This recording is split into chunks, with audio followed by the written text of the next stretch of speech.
အဲ့တော့ဒီဝါလုံး AI website ထဲကိုဝင်လိုက်တဲ့ဆိုရင်ဒါကျွန်တော်တို့ AI tools တွေကိုအများကြီးတွေ့ရလိမ့်မယ်ပေါ့နော်ဒီမှာသူ့ရဲ့ခေါင်းစဉ်မျိုးစားလိုက်ပေါ့နော်ခွဲပေးထားတယ်နော်ကိုသုံးခြင်းနဲ့မှာ image ဆိုဒါ image တဲ့ကို image generation နဲ့ကိုတွားလို့ရတယ်ပေါ့နော် video ဆိုရင်ဒါ video category ရဲ့ကိုတွားလို့ရတယ်text ဆိုရင်ဒါ text တဲ့ပေါ့နော်ကတော့အမျိုးအစားလိုက်နော်ကိုသုံးခြင်းနဲ့ AI tool အမျိုးအစားလိုက်ရှာလို့ရတယ်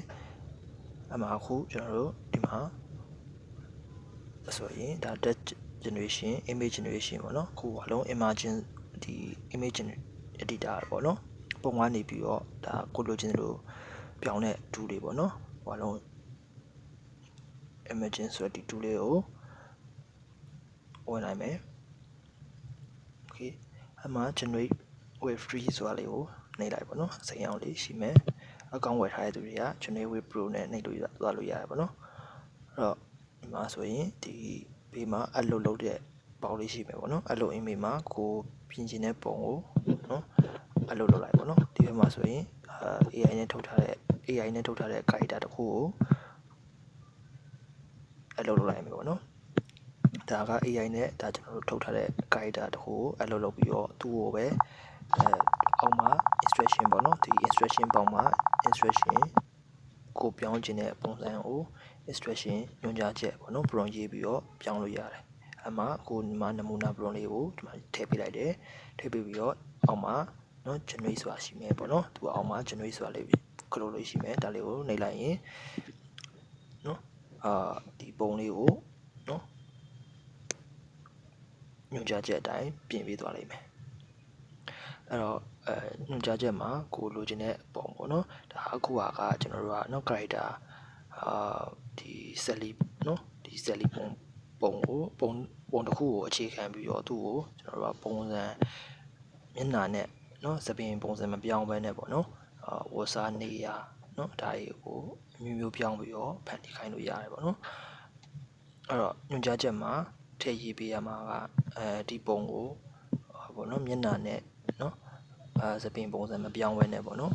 ဘယ်လိုမျိုးဝတ်စားတွေဘယ်လိုပြောင်းမယ်ဘယ်လိုပုံစံထုံမယ်မျက်နှာအနေထားဘယ်လိုရှိမယ်သူရဲ့နောက်ခံဘယ်လိုရှိမယ်ပေါ့နော်ဒီလိုမျိုးသေးစိတ်ရေးပြီးတော့မျိုးဖန်တီးလို့ရတယ်ပေါ့နော်အခုဒါက character တွေမှမဟုတ်ဘူးတကယ်လို့ပုံ site ကိုကျွန်တော်တို့က TikTok site ထုတ်ချင်တယ်ဆိုရင် TikTok site ထုတ်ပေးပါပေါ့နော်တကယ်လို့ TikTok site ထုတ်ပေးပါလို့ရေးလိုက်တယ်ဆိုရင်သူက TikTok site နော်သူရဲ့ TikTok မှာကျွန်တော်တို့ video တင်တဲ့ site အတိုင်းထုတ်ပေးလိုက်မယ်အဲ့လိုမဟုတ်ဘဲနဲ့သူရဲ့ratio အတိုင်း96 site เนาะ16 9 site ပေါ့เนาะဒီလိုမျိုးပုံ site ကိုထည့်ရေးပြီးတော့เนาะထုတ်ခိုင်းလို့ရတယ်အမှ TikTok site နေရာမှာကျွန်တော်တို့ကเนาะကိုထုတ်ချင်တဲ့ image เนาะကိုထုတ်ချင်တဲ့ image site ကိုထည့်ရေးပြီးတော့အဲ့ဒါ instruction ပေးလို့ရတယ်ပေါ့เนาะအဲ့တော့96 site ပေါ့เนาะ96 site ထုတ်ပေးပါဆိုပြီးတော့သူရဲ့ ratio ကိုထည့်ပေးလိုက်မယ်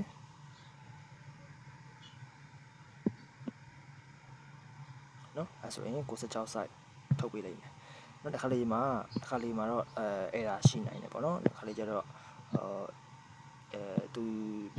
ထုတ်ပေးတဲ့ site မဟုတ်ဘဲနဲ့နော်ရှား site ထွက်တာမျိုးနော်တစ်ခါလေးတော့ရှိနိုင်တယ်ပေါ့နော်အဲမှာကျွန်တော်တို့တကယ်လို့96 site မဟုတ်ဘူးဆိုရင်ဒါကျွန်တော်တို့ YouTube မှာဆိုရင် YouTube တွေဆိုရင်ဒါ16 site ပေါ့နော်16 site ဆိုရင်ဒါ YouTube မှာတုံးမဲ့ video site ကိုကျွန်တော်တို့ကထုတ်လို့ရတယ်ဘာလို့လဲဆိုတော့เนาะဒီကနေပြီးတော့ထုတ်တဲ့ပုံတွေကို video ဖြစ်เนาะကျွန်တော်တို့က image to video ကနေပြီးတော့เนาะvideo ပြန်ထုတ်မှာဖြစ်တဲ့အတွက်ပေါ့เนาะ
အဲ့တော့ video သွားဖို့ဒီမှာ weight speed ဆိုရဲเนาะweight speed ဆိုရဲဒီ tool လေးကိုဝင်လိုက်ပါเนาะ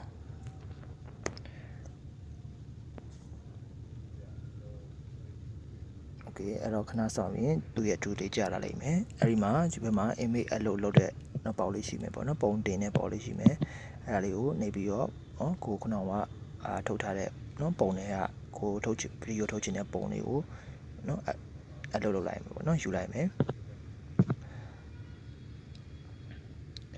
โอเคအဲ့ဒါပုံတင်ပြီးပြီဆိုရင်အောက်မှာကျွန်တော်တို့က prompt ရေးပေးရမယ်ပေါ့နော် prompt မှာတကယ်လို့ဒီ prompt မှာအင်္ဂလိပ်လိုရေးပေးရမှာပေါ့နော်အင်္ဂလိပ်လိုမရေးတတ်ဘူးဆိုရင်သူဒီဝါလုံးချက်ဖို့လေးမှာနော်ဝါလုံးချက်ဖို့ဒီအောက်ခြေတောင်းတာလေးကဝါလုံးချက်ဖို့လေးကိုသူကခုနကကိုရေးချင်တဲ့ prompt လို့ထုတ်ချင်တယ်ပေါ့နော်ကိုထုတ်ချင်တဲ့အားလေးကိုမြန်မာလိုရေးပြီးတော့အဲ့ဟာကိုအင်္ဂလိပ်လိုထုတ်ပေးပါဆိုပြီးတော့ပေါ့နော်ဘာသာပြန်ခိုင်းနိုင်မယ်နော်အဲ့ဒါဆိုရင်သူကနေပြီးတော့ prompt အင်္ဂလိပ်လို prompt လေးထုတ်ပေးလိမ့်မယ်နော်အင်္ဂလိပ်လိုprompt ရေးပေးပါပေါ့နော်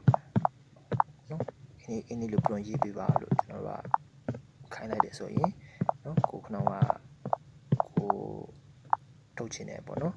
prompt မြန်မာလို prompt ကိုအင်္ဂလိပ်လို prompt အနေနဲ့သူကနော်ပြောင်းပေးသွားတယ်ပြောင်းပေးပြီးတော့ထုတ်ပေးတယ်နော်အဲ့ဒါဆိုရင်ဒီလိုဟိုကဒီမှာအင်္ဂလိပ်လိုမရေးတတ်ဘူးဆိုရင်နော်သူ့ကိုအကူအညီတောင်းလို့ရတယ်နော်โอเคခုနသူထုတ်ပေးတဲ့ prompt လေးကိုကူးပြီးတော့ခုနက